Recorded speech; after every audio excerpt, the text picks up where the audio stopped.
It's crazy how life goes sometimes. One minute your life is completely and totally at peace. Everything is going your way. Maybe you're spending time with family, with friends, with loved ones. Maybe you're playing and having fun and making memories. You're just enjoying life.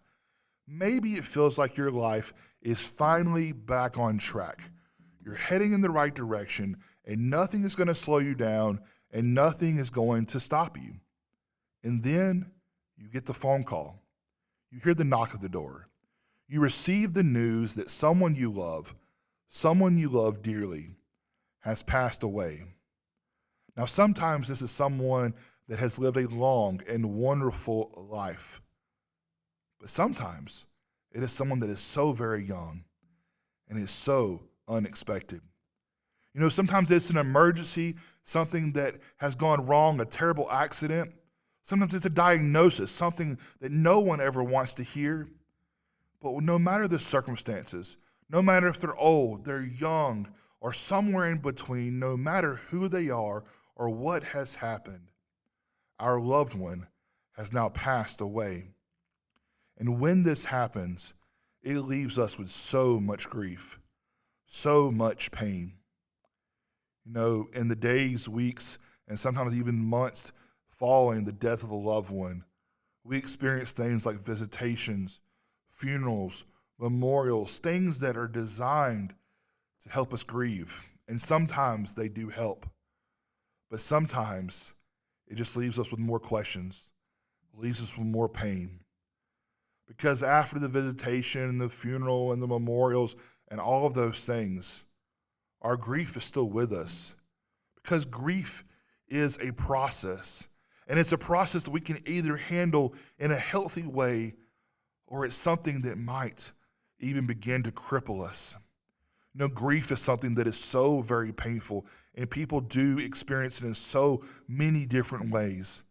At times, there will be people that will be there for you and that will help you, but then at other times it feels like everybody has left and that you are all by yourself. And the one thing that I want us to know and to know about our God is our God is always with us. Our God is the provider of peace. Our God is the provider of comfort. Our God will be there for us through our grief and in our moments in a better way than any other person ever could be. In the book of 1 Thessalonians in chapter 4, Paul is writing to a people that they thought that their loved ones were going to miss out on heaven.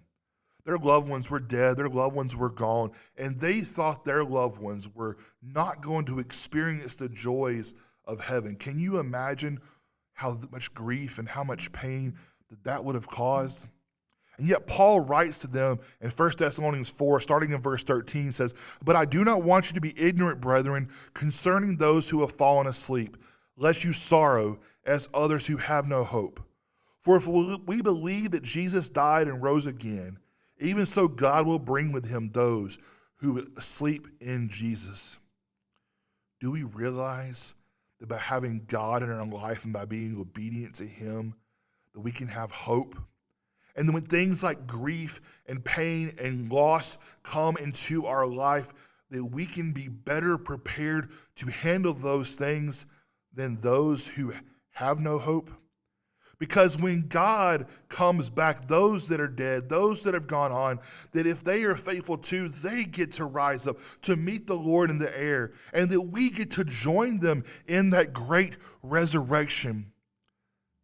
That should bring us so much comfort in Christ.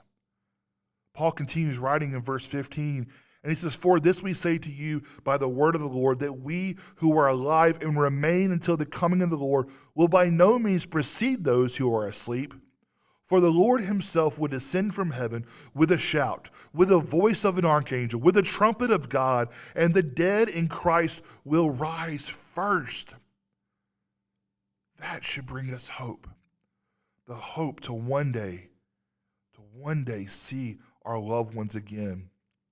"Then we who are alive and remain shall be caught up together with them in the clouds to meet the Lord in the air, and thus we shall always be with the Lord."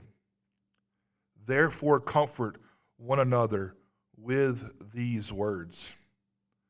I know that it is painful when we lay a loved one to rest, but this is something that I hope brings us comfort. See, Jesus Christ, he died on the cross for all of our many sins, and he was laid in a tomb. But on that third day, he rose again. And so a grave that was once filled was then made empty.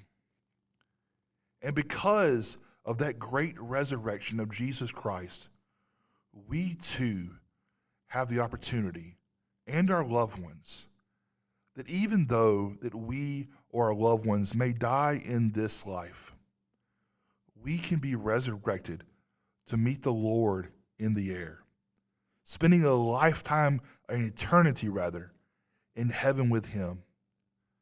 So today and every day, when we face grief, when we face loss, when we face pain, let us never forget our God.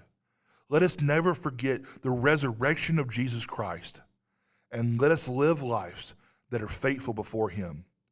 And one day he is going to come and take us home.